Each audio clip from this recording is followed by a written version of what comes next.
بسم اللہ الرحمن الرحیم۔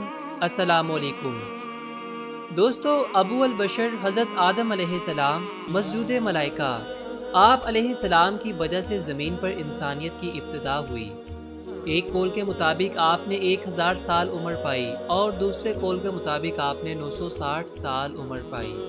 آپ علیہ السلام نے اپنی وفات سے قبل اپنے صاحبزادے حضرت شیث علیہ السلام کو اپنا جانشین نامزد فرمایا اور انہیں 5 وصیتیں بھی فرمائی۔ آپ علیہ السلام نے پہلی وصیت فرمائی، دنیا اور اس کی زندگی پر کبھی مطمئن نہ ہونا، میرا جنت پر مطمئن ہونا اللہ کو پسند نہ آیا اور بالآخر مجھے وہاں سے نکلنا پڑا۔ نمبر 2، عورتوں کی خواہشات پر کبھی عمل نہ کرنا، میں نے اپنی بیوی کی خواہش پر عمل کر کے جنت کے درخت کا پھل کھا لیا جس پر مجھے شرمندگی کا سامنا کرنا پڑا۔ نمبر 3، بیٹا ہر کام کرنے سے پہلے اس کے انجام کو خوب سوچ لو، اگر میں ایسا کرتا تو ندامت نہ اٹھاتا۔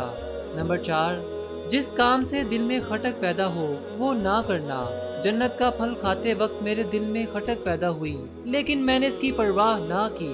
اور آخری نصیحت آپ نے فرمائی، اے بیٹا ہر کام سے پہلے سمجھدار لوگوں سے مشورہ کر لو، اگر میں فرشتوں سے مشورہ کر لیتا تو آج شرمندہ نہ ہونا پڑتا۔